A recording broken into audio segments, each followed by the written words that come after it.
اشتباهات رایجی که باعث میشه دندوناتون کاملا نابود بشه. سلام بچه ها، این اولین ویدیو کانال فنتیسه. به کانال فنتیس خوش اومدید. امروز میخوایم در مورد اشتباهات رایجی که باعث میشن دندونا کاملا نابود بشن صحبت کنیم. اولین اشتباه رایج استفاده ابزاری از دندوناست. یعنی چی؟ یعنی اینکه آقا طرف میخواد در بطری باز بکنه، با دندوناش باز میکنه.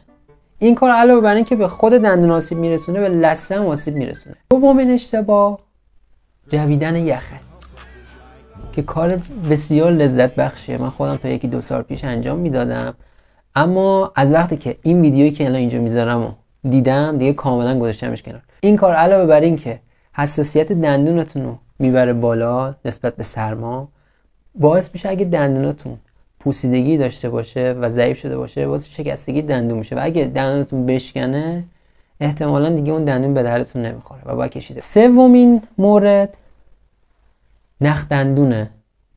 اگه دقت کرده باشه خیلی از دندون پزشکام در این مورد میگن که آقا حتما بعد از مسواک زدن باید نخ دندون بکشید. همونقدر که مسواک زدن مهمه، نخ دندون کشیدن 2 برابر مهمتره. وقتی شما مسواک میزنید سطوح دندونتون رو تمیز میکنید، اما هنوز بین دندوناتون مواد غذایی گیر کرده، پس باید حتما نخ دندون بکشید، چون اون مواد غذایی همونجا میمونه، تشکیل پلاک میده و باعث پوسیدگی دندون میشه.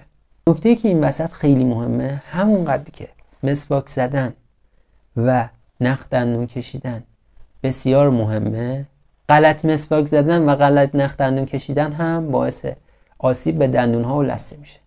پس حتما باید آموزش درست مسواک زدن و درست نخ دندون کشیدن هم ببینید که چه جوری نخ دندون بکشید که به لثه هاتون آسیب نرسونید. مورد بعدی مصرف بیش از اندازه شیرینیجات و نوشابه‌های گاز داره.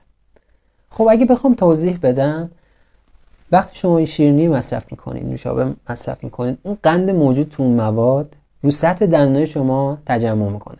اون تجمع باعث میشه که یک اسیدی تولید بشه و اون اسید به مرور زمان باعث حل شدن مینهای دندون که لایه‌های مقاوم دندون هستن میشه. پس بهتره خوردن شیرینیجات و نوشابه رو کنترل کنید، چون هم برای سلامت دندوناتون مهمه، هم برای سلامت بدنتون.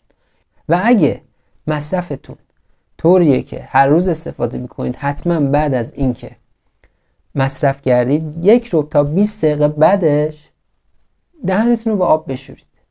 مورد آخر مسواک زدن بلافاصله بعد از مصرف یه سری از موادیه که اسیدیه. یه سری مواد مثل مرکبات و نوشابه‌های گازدار باعث میشه تا 1 تا 20 دقیقه بعد از اینکه مصرف کردید باعث نرم شدن خیلی کم دندون‌ها، سطح دندون‌ها میشه.